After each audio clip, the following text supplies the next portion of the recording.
Hello, students. Welcome back. I'm here again with the second part of the History Chapter 10 Traders, Kings, and Pilgrims. The rich, glossy color of the silk, as well as its smooth texture, make it a highly valued fabric in most societies. So, here the story of Silk Route. It is the route that you see in red in this map. This is called the Silk Route. It connected Europe to Asia. Now, what is silk? Mainly because a lot of silk was carried for trade along this route. The silk was made in China and then sent to the other parts of the world. Silk making. Making silk is a complicated process. Raw silk has to be extracted from cocoon of silk worms, spun into thread and then woven into cloth. Techniques of making silk were first invented in China and around 7,000 years ago. Silk in China. As you know, the Chinese had figured out how to make silk from cocoon about 7,000 years ago. They didn't share this secret with the rest of the world, so the only place that silk came from was China.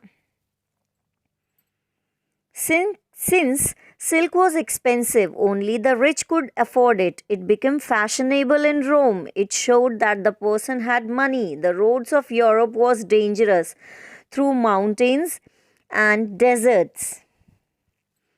Now, Kushana dynasty. Since a lot of trade happened along the Silk Route, the strong ruler at the time tried to control it. They wanted to control it because they could collect a lot of money as taxes and gifts from the traders. About Kushanas, the best known controller of the Silk Route were the Kushana kings, and they ruled over Central Asia and Northwest India. Mathura, Peshawar, and Takshila were their major cities. The best known ruler was Kushanas, who ruled over Central Asia and Northwest India around 2000 years ago. They issued gold coins that the Silk Route traders used. Now Kanishka, the ruler of Kushanas.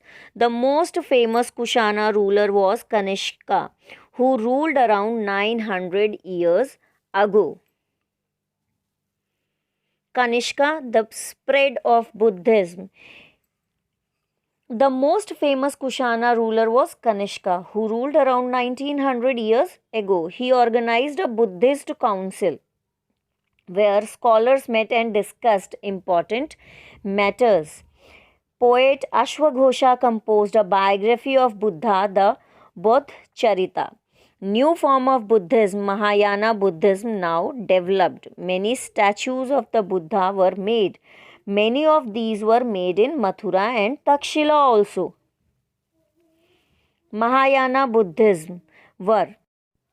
Earlier, the Buddha's presence was shown in sculpture by using certain signs. However, in this type of Buddhism, statues of Buddha were made. Many of the statues were made in Mathura and Takshila. It was a belief in bodhisattvas that once the person has attained enlightenment, they could live in complete isolation and meditate in peace. However, they remained in the world to teach and help other people. Bodhisattva. The worship of bodhisattvas became very popular and spread in Central Asia, China, Korea, and Japan. Buddhism also spread to Western and Southern India. Buddhism also spread eastwards to Sri Lanka, Myanmar, Thailand, Indonesia.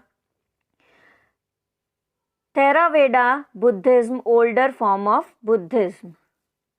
The pilgrims, people who undertake journeys to holy places in order to offer worship, are known as pilgrims. The best known of these are the Chinese Buddhist pilgrims are Fayan, came to the subcontinent 1600 years ago.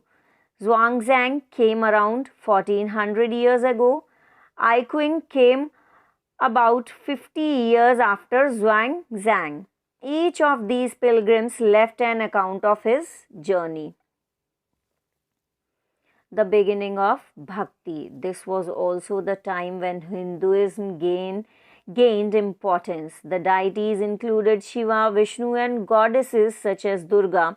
These deities were worshipped through Bhakti. Bhakti comes from the Sanskrit term bhaj, meaning to divide or share. Bhakti inspired some of the best expressions in art, sculpture, poetry, and architecture.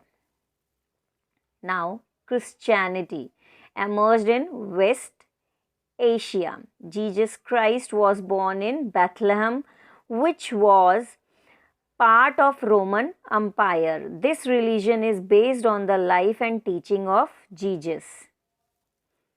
The Christians of Kerala are known as Syrian Christians because probably they came from West Asia. They are amongst the oldest Christian communities in the world. So thank you and have a nice day.